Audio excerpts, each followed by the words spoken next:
భార్య పోతారు, పిల్లలు పోతారు, ఎవరికి ఏమి సంబంధం ఉండదు. కానీ ఒకటే ఇంట్లో ఉంటారు. నాన్న చెప్పినట్టు నువ్వు వింటున్నావా, నేను వినను అంటాడు వాడు. అమ్మ చెప్పినట్టు నువ్వు వింటున్నావా, నేను వినను అంటాడు. తల్లిదండ్రులకే సామరస్యం లేదు. పిల్లలు ఎక్కడ అంతా చూస్తూనే ఉంటారు, వాళ్ళు చూస్తే ఇంటింటే ఉంటారు. కానీ డిటెక్టివ్ లాగా మొత్తం అబ్జర్వ్ చేస్తుంటారు. ఏం మాట్లాడుకుంటున్నారు, ఎక్కడికి పోతున్నారు, ఏం చేస్తున్నారు, ఏం తింటున్నారు, ఎవరితో ఎలా వ్యవహరిస్తున్నారు అన్నీ చూస్తుంటారు వాళ్ళు, గూఢచారులాగా. ఆ పిల్లలు మనం చిన్న పిల్లలండి, చిన్న పిల్లలు అంటాం. ఆ చిన్న పిల్లలు కాదు వాళ్ళు, పిల్ల రాక్షసు. అన్నీ చూస్తారు. చూసి ఎప్పుడు బాంబు పేల్చాలో అప్పుడు పేలుస్తారు, ఎప్పుడు అలా అనేస్తారు. ఎప్పుడు చూసి వాడిని ఎప్పుడు తెలిసిందని ఎవరు చెప్పినా ఆశ్చర్యపోతుంటారు తల్లిదండ్రులు. కాబట్టి పిల్లలకు అన్నీ తెలుస్తాయండి. మనం అందుకోసమే చిన్న వయసులోనే మంచి సంస్కారాలు ఇవ్వాలి, మంచి వాతావరణంలో పంపించాలి, మంచి గురువుల దగ్గరికి పంపించాలి.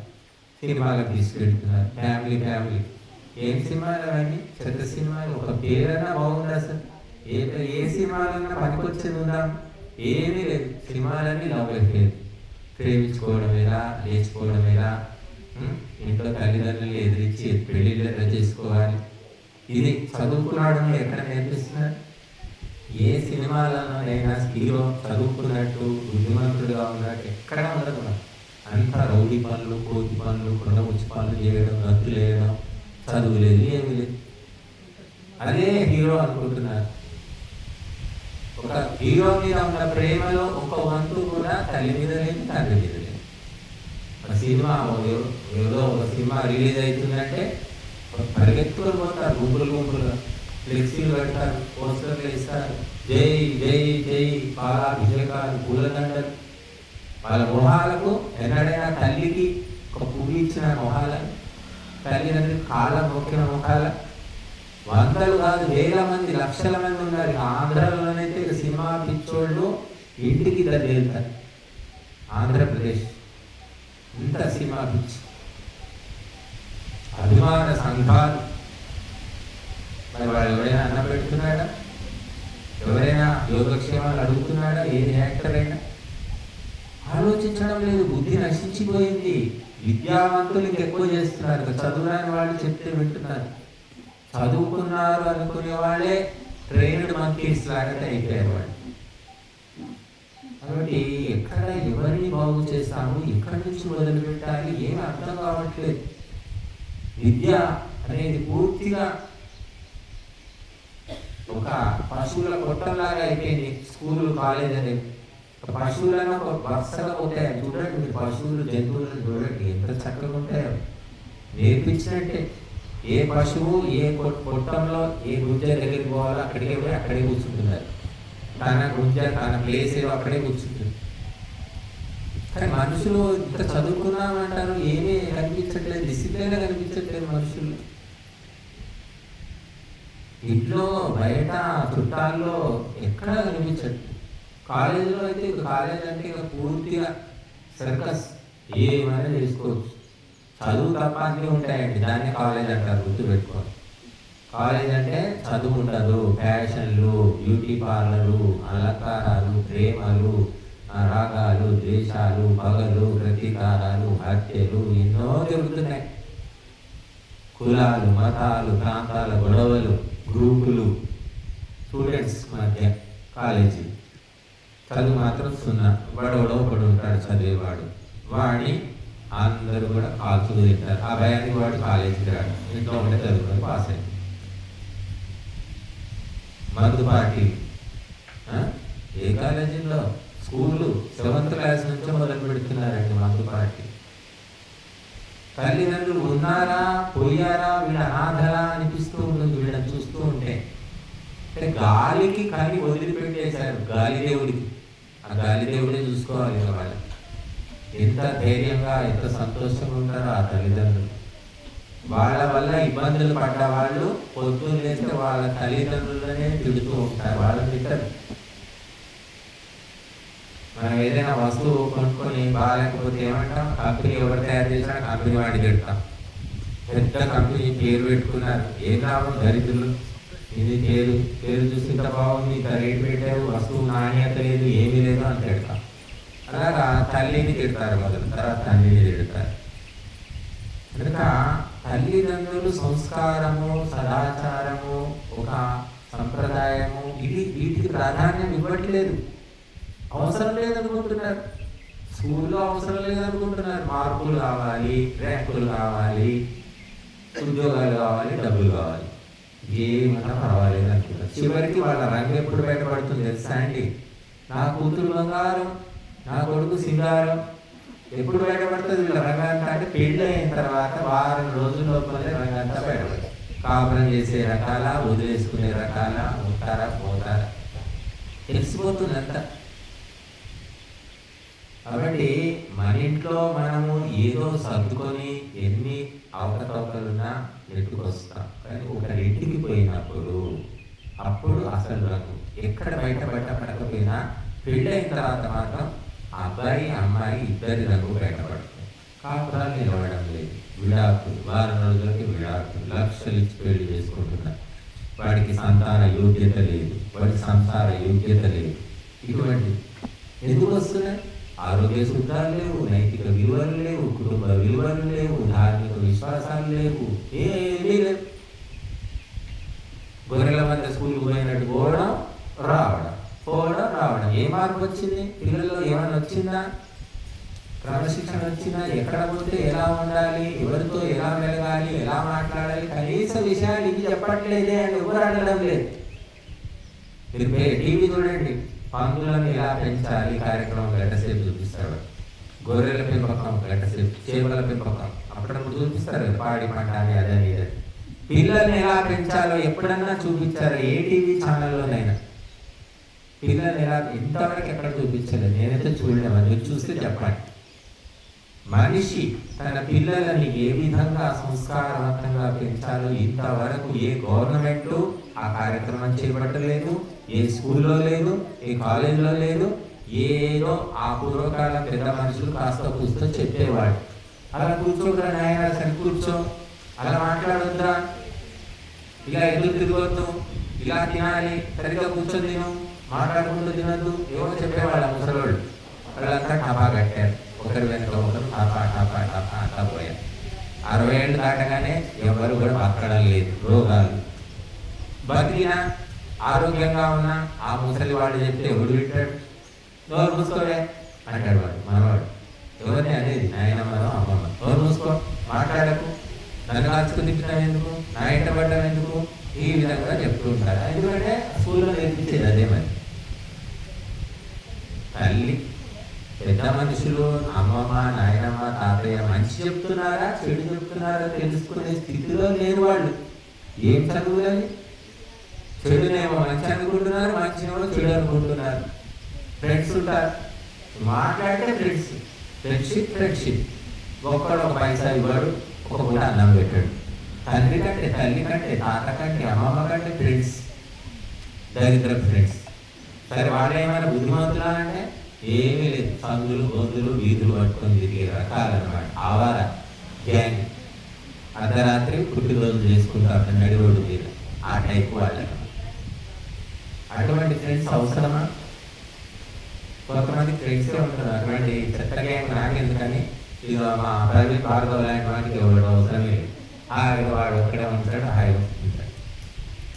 పనికి వాళ్ళ మధ్య ఎందుకమ్మా ఫ్రెండ్స్ అవసరమే లేదు. ఈ కాలంలో ఉత్తములు ఎవరు లేరు. ఉత్తముడు ఉంటే వాడు ఫ్రెండ్షిప్ చేయడు, గుర్తుపెట్టుకో. ఎవడు ఉత్తముడు అంటే ఎవరికి ఫ్రెండ్స్ లేరో వాడు ఉత్తముడు. ఫ్రెండ్స్ నాకు 10 మంది 100 మంది ఉన్నారంటే వాడు పెద్ద వేస్తున్నాడు అని అర్థం. చదువు లేదు, సంధ్య లేదు, తిరుగుబోతు అని అర్థం. అంటే నేను అబ్జర్వ్ చేసి చెప్తున్నాయి, ఏదో పుస్తకాలు చదివి చెప్పట్లేదు. బుద్ధిమంతుడు పుస్తకాలు పట్టుకుంటాడు, సత్సంగం వెళ్తాడు, వ్యాయామం చేసుకుంటాడు, ధ్యానం చేసుకుంటాడు, ఇంట్లో ఉంటాడు, తల్లిదండ్రులకు సేవ చేసుకుంటాడు. ఈ ఫ్రెండ్స్ ఫాదర్ బందీ ఉండరు, ఉన్నా ఒక్కడో ఇద్దరు ఉంటారు. వాడికి పనికి వాళ్ళ చెత్తను ఫ్రెండ్స్ అనుకుంటున్నారు, మాయలో పడిపోతున్నారు. తల్లి మాట వినరు, తండ్రి మాట వినరు. ఫోన్ కావాలి, బైక్ కావాలి, పని చేసేది మాత్రం 0. ప్రతి మగ పిల్లవాడు కొంచెం ఇట్లా మీసం కూడా వచ్చిందో లేదో, నాకు బైక్ కావాలి, నాకు ఫోన్ కావాలి. ఎవరు తెచ్చేయాలి నీకు? కష్టపడి నువ్వు తెలుస్తుంది నీకు. అమ్మా నాన్నని కాచుకు తింటున్నారు, ఆ ఒక్కడో ఇద్దరినో కంటే వాళ్ళ సుఖం ఉందా? ఒకడైతే మొన్న ఆత్మహత్య చేసుకున్నాడు. కూలి పని చేసుకునేవాడు బీడబ్ల్యూ కారా ఇది బిఎండబ్ల్యూ కారు కావాలంటే వాడికి కూలి పని చేసుకునే వాళ్ళు తల్లిదండ్రులు. ఇక వాడు ఒకడే కొడుకు అన్నందుకు సరే ఎలాగో వల్ల మేము బిఎండబ్ల్యూ కొనివ్వమరా, అది స్విఫ్ట్ కార్ అట, స్విఫ్ట్ కార్ కొనిస్తామని చెప్పారు. అదే కావాలంటే వాడు మాతోటి కాదని చెప్పి ఏదో స్విఫ్ట్ కార్ కొనిస్తే నాకు వద్దని ఊరి పోసుకొని ఏమో తెచ్చాడు. వాడు విషయం దాకా ఊరి పోసుకొని తెచ్చిపోయాడు. ఇటువంటి సంతానం ఎందుకు పుడుతున్నారు? ఇటువంటి సంతానం అంటే గురువు లేడు, ఆశ్రమం లేదు, సత్సంగం లేదు, భజన లేదు, యజ్ఞం లేదు, ధ్యానం లేదు, భక్తి గీతాలు లేవు, ఏమీ లేవు. ఎప్పుడు వండుకుందాం తిందాం. ఇటువంటి ఆలోచనలు ఉన్న వాళ్ళకి అటువంటి సంతానమే కొడతారండి, గుర్తుపెట్టుకోండి. అన్నవద్దు నీళ్ళొద్దు, చెప్పండి మేము వింటాం, సత్సంగం, 4 భజనలు పాడుకుందాం అని ఇటువంటి ఆలోచనలు ఉంటే ఆ సంతానం కూడా మంచి వాళ్ళే పుడతారు. కాబట్టి ఆలోచనలు ఎలా ఉన్నాయి? మనుషుల ఆలోచనలు ఎప్పుడు ఆదివారం వస్తే తప్పనిసరిగా మాంసం తినవలసిందే. ఇది హిందువులు నిర్ణయించుకున్నారు. ఏ ధర్మ గ్రంథాల్లో లేదు, ఏ మహర్షులు చెప్పలేదు, ఏ శాస్త్రాల్లో లేదు, కానీ హిందువులు నిర్ణయించుకున్నారు ఆదివారం చచ్చినట్టు తినాలి. తినకపోతే మొగోళ్ళు కాదు, తినకపోతే సంసారులు కాదు, తినకపోతే పాపులు కాదు, తినకపోతే దరిద్రుడు, నీచుడు, భ్రష్టుడు. నీకేం పోయే కాలం వచ్చిందిరా? కనీసం ఆదివారం కూడా మాంసం తినవారా? దరిద్రుడా, ఏ పుట్టుకురా నీది, ఇంత సంపాదించి ఏం చేసుకుంటావు అని ఈ విధంగా అంటున్నాడు పాపం వాడిని. మరి దొంగతనం చేసిన వాడిని ఏమనట్లేదు, తాగి సంసారం కూలదోసిన వాడిని ఏమనట్లేదు, జూదాలాడేవాడిని ఎవడు పోయి తిట్టడం లేదు. ఎవడైతే మంచి దారి పట్టాడో వాడిని వెతికి కాకులాగా గద్దల్లాగా పొడిచి చంపుతున్నారు. కాలేజీలో అయినా అంతే, సొసైటీలో అయినా అంతే, కులంలో అయినా అంతే, గ్రామంలో అయినా అంతే, ఎక్కడైనా మా వల్ల కానిది, మేము చేయలేనిది వీడు చేస్తున్నాడు కదా, అది మాంసాహారం మానేశాడు, ఎంత పుణ్యాత్ముడు అని ఇవ్వడలేదు. చూడండి, అంతా వ్యతిరేకత అన్నమాట. హిందూ సమాజం ఇలా ఉందండి, క్రైస్తవ ఇస్లాం సమాజం అట్లా లేదు. ఎవడైనా బైబిల్ పట్టుకుంటే వాళ్ళు కళ్ళకు అందుకుని మొక్కుతారు వాడికి. అరే నా కొడుకు బైబిల్ పట్టుకున్నాడు, చర్చి ఎంత పుణ్యాత్ముడు, రే పోరానైనా పోక బైబిల్ చర్చి పో అంటాడు తల్లిదండ్రులు. అదే మన హిందువులు అయితేనా గుడికి ఎందుకు వాడైందా?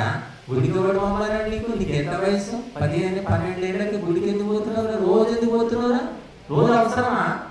శనివారం ఒకరోజు పోవాలి, రోజు ఎందుకు పోతున్నావు? ఎవడు చెప్పిండు నీకు అని ఈ రకంగా ఎవడో ఇంత గుడికి పోదామని ఆలోచన వస్తే కూడా వాడిని కూడా నానా హింసలు పెడుతున్నారు తల్లిదండ్రులు, హిందువులు, రకరకాల. ఏ మైండ్ సెట్టింగ్ ఇది? ప్రపంచంలోకి ఇంత భ్రష్టమైన వ్యక్తులు ఎక్కడైనా ఉంటారు, ఏ మతంలోనైనా ఉంటారు? ఆలోచించండి, ఎందుకు ఇలా తయారయ్యాం? సత్సంగం లేదు, ధ్యానము లేదు, భజన లేదు, యజ్ఞము లేదు. ఉందా చెప్పండి? ఎక్కడ? అవసరం లేదు ఇది అనుకుంటున్నారు. ఈరోజు ఆదివారం ఎక్కువ మంది రావాల్సిన రాలేదు, ఎందుకంటే ఇంకా మాంసం తినకపోతే నడవదమ్మా, ముక్కలేదే మాకు కుక్క పోదు అంటే ఇది గొప్ప విషయం. వాళ్ళు మాంసాహారం తిని ఎవడు బతుకుతున్నా హాస్పిటల్ పోండి, మీకు బాండ్ పేపర్ మీద రాసిస్తా. హాస్పిటల్లో బెడ్ పేషెంట్లు పడి ఉంటారు మంచాల మీద. 100కు 99 మంది మాంసాహారులు, మద్యపానం చేసే వాళ్ళే హాస్పిటల్ ఉంటారు. చూడండి, 99 మంది గ్యారెంటీ. మాలాంటి వాళ్ళకి హాస్పిటల్ అవసరమే లేదు. ఏదైనా చిన్న చిత్రం మేము కూడా మనుషులమే వస్తాయి, ఏదో మామూలు ఆకులు అలములు అవి ఇవి చేస్తాయి. వాళ్ళకి ఏంటంటే టెస్టులు చేయాలి. ఈ మాంసాహారులకు, మద్యపానం తాగే వాళ్ళకి టెస్టుల మీద టెస్టులు, స్కానింగులు, ఎక్స్రేలు, ఇక అవన్నింటిలో కూడా తేలకపోతే ఇంకేదైనా కొత్త యంత్రము, కొత్తదేమో వెతుకుతారు. అది సంతోషం. డబ్బులు ఎంత ఖర్చు అయితే అంత సంతోషం. ఇక్కడ మాత్రం 10 రూపాయలు ఇవ్వాలంటే అమ్మో 10 రూపాయలు ఇస్తే అమ్మో ప్రాణం పోతుంది. యజ్ఞం చేస్తున్నామమ్మా సాయం చేయండి అంటే ఎవరు కూడా 10 రూపాయలు ఇద్దామా, 20 రూపాయలు ఇద్దామా, హాస్పిటల్ పెట్టుకోండి, కోట్ల చుట్టూ పెట్టుకోండి. ఈ పనికి వాళ్ళ చదువుల కోసం లక్షలు గుమ్మరించండి. మీ శత్రువులను మీరు తయారు చేసుకుంటున్నారు. ఆ స్కూల్కు పోయి స్కూల్లో చదువులు చదివించడం అంటే మీ శత్రువులను మీరు తయారు చేసుకోవడమే. మీకు కారు వాడు పోయేది ఎక్కడో అమెరికానో ఆస్ట్రేలియా పోతాడు, మళ్ళీ పిచ్చుకుక్కలాగా పోయి వాళ్ళకి సేవ చేయాలి. వాడిని సేవ చేయాలి కదా ఈ వయసులో, 60 ఏళ్ళకు 70 ఏళ్ళు వాడు చేస్తాడా? దారి చూపించింది నువ్వే, ఇంగ్లీష్ మీడియం చదివించావు, కంప్యూటర్ నేర్పించావు, ఇంకెటు పోతాడు వాడు? Australia, America, Canada. Good bye. ఇప్పుడు నేను 30 ఏళ్ల కింద రాశాను పాట, 30 ఏళ్ల కింద ఈ జాతకం అంతా అప్పుడే కనబడింది, ఇప్పుడు ఇంకా ముదిరిపోయింది అనుకోండి. ఇంకా భ్రష్టు పట్టిపోయారు మనుషులు, వింటున్నారు, విని పద్ధతులు మార్చుకోవడం లేదు. ఇదో ఇక్కడ పాటలో రాశాను, మమ్మీ డాడీ పిలుపులంట, సూటు బూటు వేషమంట, అమ్మా నీ నోరార అనవే అనవసలు, వందే మాతరమంటే విననే వినవసలు, డబ్బుంటే అరవిస్తాన్ లేనెక్కి గుడ్ బై చెప్తావులే, కాలేజీలో చదువులంట, క్లాసుకేమో వెళ్ళరంట, మ్యాట్నీ షోలంటే నీ పదరా పదరా, టీజింగ్ ర్యాగింగ్ అంటే సరదా సరదా, చదువేల పాలిటిక్స్ ట్రిక్స్ ఉండ నీ కండగా అని రాసా. ఎప్పుడు 30 ఏళ్ల కింద రాసే, ఇంకా రాయాలంటే ఇంకా ముదిరిపోయింది. ఇప్పుడు చెవిటి వాని ముందు శంఖమోదినట్లు అట. చెవిటి ముందు శంఖమూర్తి ఏమంటాడు? ఈ శంఖాన్ని తినలేవు నువ్వు అంటాడు. అది ఊదుతున్నారనేది తెలియదు, వాడికి వినపడదు కదా. ఏ విధంగా ఉంది మా గోల. కాబట్టి పద్ధతులు మార్చుకోండి, వ్యవహారం మార్చుకోండి. మీకు చేత కాకపోతే మాలాంటి వాళ్ళ దగ్గరికి పంపండి, వాళ్ళని కరెక్షన్ చేస్తాం, బాగు చేస్తాం, మీరే తెలుసుకుంటారు. కనుక గురువులు ఎందుకు కావాలంటే తాయెత్తులు కట్టడానికి, బొట్లు పెట్టడానికి, లేకపోతే ఇంట్లో వచ్చి ఏదో మంత్రం వేయడానికి, దయ్యాలు వదలగొట్టడానికి, చిక్కేస్తే ఏదో అదృష్టం కలిసి రావడానికి, కష్టపడకుండా డబ్బులు సంపాదించే మార్గం చేస్తే వాడు గురువు. ఇలాంటి గురువులు బోలెడు మంది ఉన్నారు. ఈ నిజామాబాద్ జిల్లాలోనే బోలెడు ఉన్నారు. ఇంకా ఆ రకంగా జరుగుతుందా, కుదురుతుందా? కష్టపడకుండానే నీ కొడుకు ఫస్ట్ క్లాస్ రావాలి కదమ్మా, స్కూల్ మాపకుండానే రావాలి, చదవకుండానే రావాలి, వస్తున్నాడా? కష్టపడకుండా డబ్బులు రావాలని ఎలా అనుకుంటున్నారు? 10 పైసలు కష్టం చేసి 10,000 రావాలనుకుంటున్నారు. రైతు పొలంలో పనిచేసే రైతుకు తెలుసు ఎంత కష్టపడితే పంట వస్తుంది. అక్కడ ఏ మాయలు లేవు, మంత్రాలు లేవు, మ్యాజిక్లు లేవు, కష్టపడితేనే వస్తుంది. ఎవరికైనా అంతే. మాయలు మంత్రాలు ఎందుకుంటాయి? నీకు వచ్చిన డబ్బులు పొదుపుగా ఖర్చు పెట్టుకో. నువ్వు రోజుకు 500 వస్తే 500 తిని తాగి అప్పడాలు, వడియాలు, పనీర్లు అన్నీ చేసుకొని తింటే 500 ఎక్కడ మిగులుతాయి? సగం దాచిపెట్టుకో, సగం వాడుకో. పొదుపు లేదు. ప్రతిరోజు పండగే, రోజు తిందాం, తాగుదాం, ఎగురుదాం, దుముకుదాం. ఇది అప్పు చేద్దాం, పప్పు కూడా తిందాం. కనుక హిందూ సమాజము పూర్తిగా భ్రష్టు పట్టిపోతుంది. కారణం ఒకటే, గురువులు లేరు, గురువు చెప్పేవాడు లేడు, వినేవాడు లేడు. ఎందుకంటే వ్యక్తిగతంగా ఇంటికి పోయి మేము ఎందుకు చెప్తాం? మాకేమవసరం? ఇక్కడ 10 మంది ఉంటే అందరినీ దృష్టిలో పెట్టుకొని చెప్తున్నాం. వ్యక్తిగతంగా చెప్పాలంటే వ్యక్తి వచ్చి బాబు నా కష్టం ఇది ఉంది అని చెప్తే ఆ వ్యక్తికి చెప్తాం వ్యక్తిగతంగా. కానీ ప్రతి ఒక్కరి ఇంటికి పోయి చెప్పలేం కదా మనం. కాబట్టి గురువులు దొరకడమే కష్టం. దొరికినప్పుడు వాళ్ళు చెప్పే మాటలు వినండి, వినిపించండి, స్కూల్ మాన్పించండి. నా రోజులు నష్టమేం లేదు. స్కూల్ మాన్పించి సత్సంగంలో పాల్గొనేలాగా చేసిన నాడు అప్పుడు మీరు బుద్ధిమంతుల కింద లేదు. ముస్లింలు చూడండి, స్కూల్ లేదు, కాలేజ్ లేదు, వాడు టెర్రరిస్ట్ ట్రైనింగ్తో పోతున్నాడు. వాడు గొంతులు ఎట్లా పోయాలి, తుపాకీతో ఎట్లా కాల్చి చెప్పాలి ట్రైనింగ్ ఇస్తున్నారు. వాడు మన గొంతులు వేసిన పర్లేదు, తుపాకీతో పేల్చాల్సిన పర్లేదు, బతుకు బతికించు. మనకేం చెప్తుంది వేదం? నువ్వు బతుకు, 10 మందిని బతికించు. ఆ విద్య వేదంలో ఉంది. నువ్వు రావు, నలుగురిని చంపు అనేది ఎక్కడుంది? పురాణంలో. వాడు ఆ పని చేస్తున్నాడు, మనం ఈ పని చేయడం లేదు, ఇది చేత కావట్లేదు. అంటే ఆడపిల్లలైనా మగపిల్లలైనా ఎవరైనా సరే నీతి నియమము పద్ధతి క్రమశిక్షణ అనేది అవసరం. ఆడపిల్లలకు అవసరం లేదా, మగపిల్లాడికి అవసరం లేదు. దానివల్ల జీవితం అంతా నష్టపోతున్నారు. ఎవరినో ప్రేమిస్తున్నారు, చెప్పా పెట్టకుండా వెళ్ళిపోతున్నారు, వాడు ముచ్చేస్తున్నాడు, అమ్మేస్తున్నాడు, హత్య చేస్తున్నాడు. బుద్ధిమంతుడైతే నష్టమేం లేదు, బుద్ధిమంతుడు దొరకాలి కదా. ఎవడన్నాడు బుద్ధిమంతుడు? ఆడపిల్లల బతుకైతే ఘోరంగా ఉంది అసలు. అడ్డమైన వాళ్ళందరినీ నమ్ముతున్నారు, పోతున్నారు. వ్యాపారం చేస్తే అదే సంస్కారం లేకపోవడం అన్నారు. సంస్కారము పుట్టక ముందు నుంచి తల్లిదండ్రులకు ఉంటే పిల్లలకు కూడా వస్తుంది. అది సరే రాలేదు, రాకుండా గతి ఏమిటి అంటే సరే తర్వాత సత్సంగం తీసుకెళ్ళామా, గురువుల దగ్గర ఉపదేశాలు ఇప్పించు, మంచి పుస్తకాలు చదివించు, మంచి పాఠం నేర్పించు, కొంత మార్పు వస్తుంది. ఎంత గతి లేని బుద్ధిహీనులైన కుటుంబంలో పుట్టినా కూడా సాంగత్యం వల్ల ఉపదేశం వల్ల మార్పు వస్తుంది. వాల్మీకి ఎవరు పోయేవాడు అని చెప్తారు. అతను ఋషి అయిపోయాడు, మహర్షి అయిపోయాడు. ఎలా అయిపోయాడు?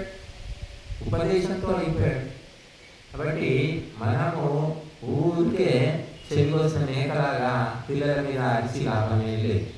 వాళ్ళు ఎంత అరిస్తే అంత మంది పడతారు. కాబట్టి సత్సంగంలో తీసుకురావాలి, వినిపించాలి, పాల్గొనేలా చేస్తూ ఉంటే క్రమంగా వాళ్ళలో మార్పు వస్తుంది. ఏదో ఒకసారి తీసుకొచ్చి ఒకరోజు ఒక మార్పు వేసుకొని రోగం పోలేదని అన్నట్టు ఒకరోజు తీసుకొచ్చేసి మేము వచ్చామండి, అప్పుడు 6 నెలల కింద ఒకసారి వచ్చాం, నేను మా పిల్లలు ఏం మార్పు లేదండి అంటే ఎలాగో వస్తూ ఉండాలి. ఇక్కడ చూడండి, ఆదివారం చర్చికి వెళ్ళి చూడండి, మీరు ఎవరైనా 50-60 మంది ఉంటారు. అందులో విచిత్రం ఏంటంటే ప్రతి ఒక్కరూ కూడా ఆ పాటలు పాడుతూ ఉంటారు. ప్రతి ఒకరు పాడుకుంటే అందరు వినడం కాదండి, అది మన దగ్గర. క్రైస్తవుల్లో వెళ్ళి చూడండి, ప్రతి ఒక్కరు అందుకుంటారు, ఇక్కడికి వినబడుతుంది పాటలు. మరి మనం పాడుతుంటే పాడలేము, వినలేము కూడా. ఇంకొద్దిసేపు ఏ పాడతలేము, ఇంకే పాటలు ఆపండి, ఏమైనా చెప్పండి అంటారు. చెప్తూ పోతుంటే ఊరికే చెప్తూనే ఉంటారు, ఏదైనా పాడండి అంటారు. మనకి ఏది నచ్చదు అనమాట. మనం ఇన్వాల్వ్ అక్కడ ఇన్వాల్వ్మెంట్ అనేది ఉంది. కాబట్టి ఇన్వాల్వ్ కండి, నేర్చుకోండి, కలిసి పాడండి, ప్రయత్నం చేయండి. ఏదో పాడడం మాకే వచ్చు, మాకే గుర్త తీసుకున్నాం అన్నట్టు ఉంది. ప్రతి ఒక్కరు నేర్చుకోవాలమ్మా, పాడాలమ్మా. ఎందుకు వచ్చేది? స్కూల్కి పోయితే వాడు కూడా స్కూల్కి పోయి స్టూడెంట్ చివరికి ఏమవుతాడు? మాస్టర్ అవుతున్నాడా లేదా? మీరు మాస్టర్లు ఎప్పుడైతారు అంటే వచ్చినప్పుడు శ్రద్ధాసక్తులతో పాల్గొని వింటే మనలో మార్పు వస్తుంది. వచ్చాం, కూర్చున్నాం, లేచాం, పోయాం అంటే ఇప్పుడు అబ్జర్వేషన్ అవసరం, పరిశీలన అవసరం. ఏం చేస్తున్నారు గురువులు, ఏం చెప్తున్నారు, ఏం పాయింట్స్.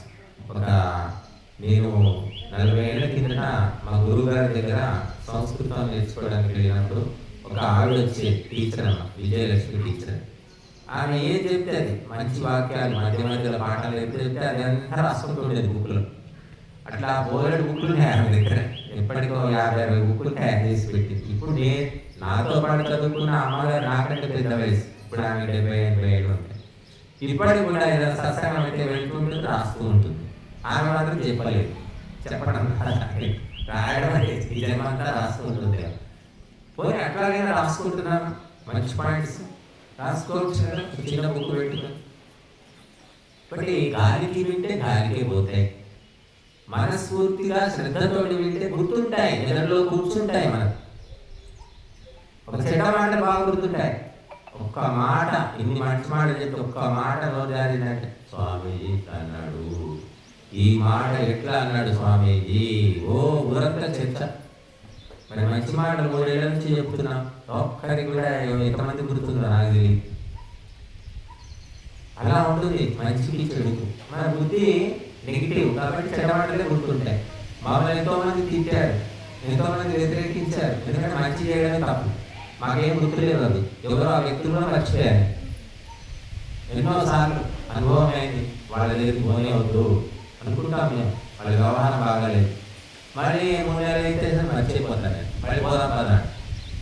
అదేంటంటే ఆయన దగ్గరకు వద్దనుకున్నాను కానీ మళ్ళీ ఎందుకు పోవడం, అట్లా అవునా నాకు గుర్తుండదు. అంటే మంచిని గుర్తు పెట్టుకునేటటువంటి మైండ్ సెట్టింగ్ లేదు. చెడును గుర్తుపెట్టుకుంటున్నాం, దానివల్ల నష్టమే, నిరంతరం నష్టపోతున్నాం. చెత్త వస్తువులన్నింటి మీద నింపుకోండి, మంచి వస్తువులు పెట్టుకోవడానికి ప్లేస్తుండదు. ఈ బుర్ర కూడా అంతే, చెడ్డ మాటలు, చెడు సంఘటనలు, చెడు వ్యక్తులు, ఇవన్నీ గుర్తుపెట్టుకుంటున్నారు అందరు. చెడ్డ పాటలు, డ్యాన్స్, బేబీ డ్యాన్స్. ఏంటి ఆ పాటలన్నీ? Club dance. అంటే నీ కూతురు రేపు పొద్దున రోడ్ల మీద డ్యాన్సులు చేసుకొని బతకాలనుకుంటున్నారా తల్లిదండ్రులు? అవును, మా ఇష్టం, మా పిల్లలు మా ఇష్టం అని వాళ్ళు పెద్ద గొడవకు వచ్చారు. టీవీలో చర్చలు పెడితే మీకెందుకు, నా కూతురు ఏమైనా చేసుకుంటాను అని చెప్పేసి తల్లిదండ్రులు మాట్లాడుతున్నారు. అంటే మనుషులు దిగజారిన స్థాయిలో ఉన్నవాళ్ళు చాలా మంది ఉన్నారు, ఉన్నత స్థాయిలో ఉన్నవాళ్ళు చాలా తక్కువ మంది ఉన్నారు. నా కొడుకు దొంగ అయినా పర్వాలేదు అనుకునేవాళ్ళు ఉన్నారు, నా కొడుకు హంతకుడైనా మంచిదే, ఆ రకంగా పెంచుతున్నారు. వీడు హత్యలు చేసి బాగా సంపాదించాలి అలా ట్రైనింగ్ ఇస్తున్నారు. అటువంటి తల్లిదండ్రులు ఉన్నారు. మంచి వాళ్ళు ఉన్నారు, తక్కువ, గాలి వదిలేస్తున్నారు. కాబట్టి మంచి వ్యక్తులు, మంచి సంస్కారం అనేది చాలా అరుదుగా ఉంటుంది, వెతుక్కోవాల్సి వస్తుంది. మీరు మార్కెట్కి వెళితే ఏరి ఏరి ఏరి ఏరి మంచి వస్తువులు, మంచి కూరగాయలు తెచ్చుకుంటారు. కళ్ళు మూసుకుంటే అన్నీ ముదిరిపోయినవి, పుచ్చిపోయినవి, వాడిపోయినవి, ఏడిపోయినవి అన్నీ వస్తాయి. కాబట్టి అది తెలివితో.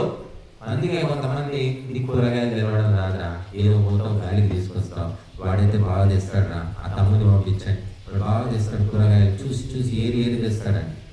అట్లా తెలివి, వాడికి తెలివి. మన జీవితంలో కూడా అంతే, మంచిని ఏరి ఏరి తీసుకోవాలి, చెడును ఏరి ఏరి పారేసేయాలి. కానీ చెడునేమో దాచిపెట్టుకుంటున్నాం, మంచినేమో వదిలిపెడుతున్నాం. అందువల్ల జీవితం అంతా కూడా కష్టాలు, బాధలు, దుఃఖాలు, పీడలు, అప్పులు, రోగాలు ఎక్కడి నుంచి వస్తున్నాయి, ఎందుకు వస్తున్నాయి అంటే ఒక దారి లేదు, తెన్ను లేదు, తీరు లేదు, ఏమీ లేదు, అందుకే వస్తాయన్నీ. ఒక పద్ధతిగా ఉన్న వాళ్ళకు కష్టాలు రావు, వచ్చినప్పటికీ కొంతకాలమే ఉంటాయి. పద్ధతి తప్పిన వాళ్ళకి ఎప్పుడూ సుఖం ఉండదు అన్నమాట, ఎప్పుడు శాంతి ఉండదు. నిరంతరము ఇంట్లోనే గొడవలు, బయట గొడవలు పక్కన పెట్టండి, ఇంట్లోనే ఒకరికొకరు పడదు. బట్ శాంతి నిలయంగా, స్వర్గంగా ఇంటిని తయారు చేసుకోవాలంటే మనము గురువులు చెప్పింది నెత్తికి ఎక్కించుకోవాలి. వింటూ వింటూ వింటూ ఉంటే అదే నెత్తికి ఎక్కుతుంది. వినకుంటే ఏది కాదు. క్లాసులో పాఠాలు చెప్తూ ఉంటే విని విని పరీక్షలు పాస్ అవుతున్నాడు. ఇది కూడా అంతే, జీవితానికి సంబంధించిన పాఠాలు ఇక్కడ చెప్తాం. క్లాస్ పాఠాలు కావాలి. క్లాస్ పాఠాలు ఏమిటంటే సర్టిఫికెట్లు వస్తాయి, ఏదో ఉద్యోగాలు వస్తాయి. జీవితంలో ఎలా బతకాలి అది ఆ పాఠాలు అక్కడ ఉండవు. బట్ ఇక్కడ మనకు ఈ జీవితాన్ని బాగు చేసుకుని చక్కగా మనము బతికి నలుగురిని బతికించే పాఠాలు ఇక్కడ మేము చెప్తాము. కాబట్టి అందరూ సెలవు ఉన్నా సెలవు లేకపోయినా వీలు కలగజేసుకొని వస్తే మీరు బాగుపడతారు, కుటుంబాలు బాగుపడతాయి. లేకపోతే మాత్రం మరి చిత్ర విచిత్రంగా ఒక సర్కస్ కంపెనీ అంటారు. ఇల్లే ఒక సర్కస్ కంపెనీ.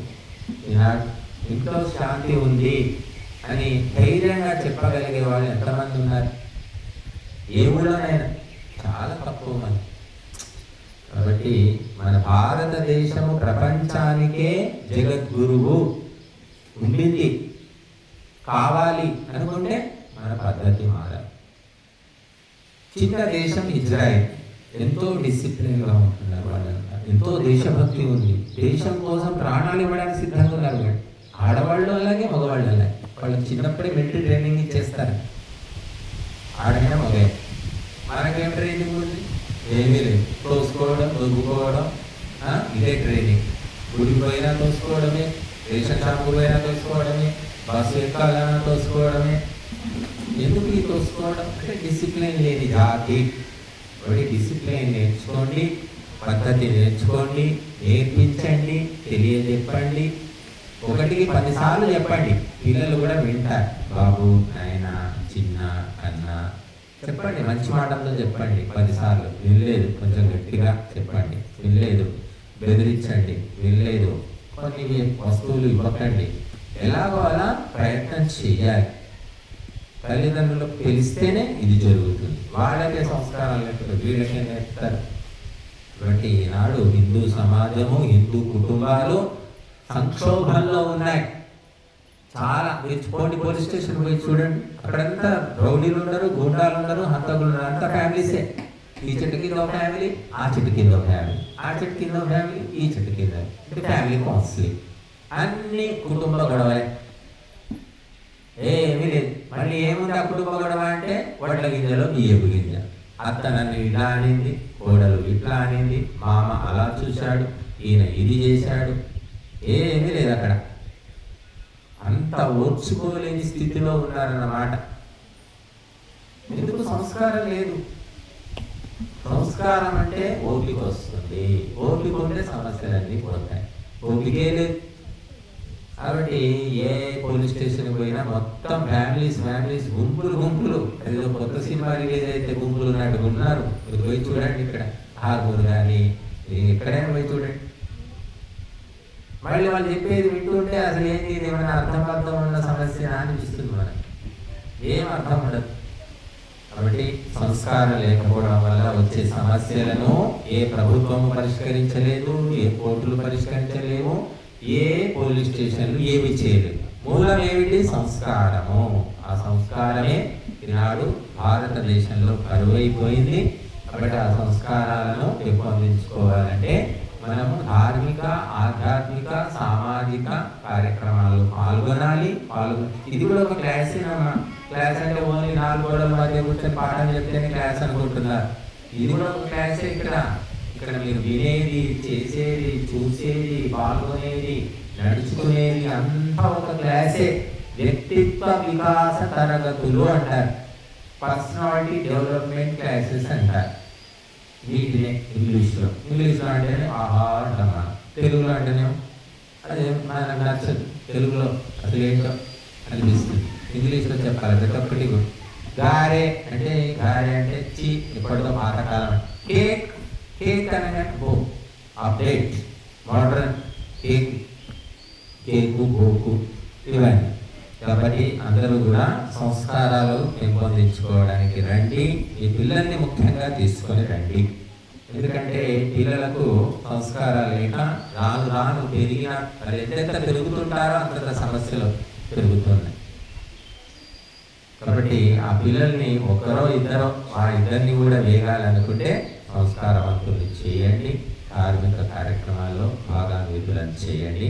అప్పుడు ఆ ఇద్దరున్నా కూడా వాళ్ళిద్దరు కూడా రామలక్ష్మణులాగా దేవతలాగా తయారవుతారు. లేకుంటే 2 పిశాచాలు, ఒక పిశాచి ఒక రాక్షసి, ఇద్దరు కలిసి పీక్కొని తింటారు.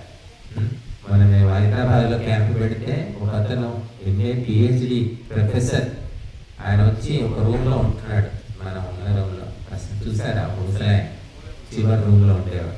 2 కొడుకులు, భార్య, నెలకు 70,000 రూపాయలు పెన్షన్ వస్తుందట.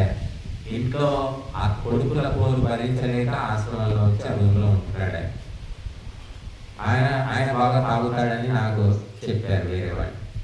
ఎందుకు తాగుతున్నాడో మరి నాకు తెలియదు, కానీ ఇంట్లో కొడుకులు మాత్రం 2 రోగిలు గుండాలాగా ఉంటారు. 2 కుక్కలు పెంచుకున్నారు, పెద్దగా ఉంటాయి కుక్కలు. ఆ కుక్కల భయానికి మా ఇంటికి ఎవరు రారు, వాళ్ళు పని చేయరు, పాట చేయరు, ఇల్లు పట్టుకొని కూర్చుంటారని ఏదేదో చెప్తున్నాడు పాపం అతను. భార్య కూడా వాళ్ళకు తానతందన పడుతూ ఉంటుందట. నేను అన్నాను, ఒకసారి హోమం చేద్దామండి, శాంతి హోమం చేద్దామని. మా ఇంట్లో పోవడమే కుదరదండి, ఆ కుక్కలు, ఇంత పెద్ద కుక్కలు లోపలికి ఎవరిని పోయి మీద పడతాయి అని చెప్తున్నాడు. మరి ఎందుకంటే ఆ కుక్కలు తీసేయడం అంటే మా కొడుకులు ఒప్పుకోరు. ఆ కుక్కలు అంటే వాళ్ళ ప్రాణం. తండ్రి అంటే లేదు, తల్లి అంటే లేదు, కుక్కలు అంటే ప్రాణం. చూడండి ఎటువంటి పరిస్థితుల్లో ఉందో ఈనాడు హిందూ కుటుంబం. కాబట్టి పనికి వాళ్ళ కుక్కకున్న విలువ తండ్రికి లేదు.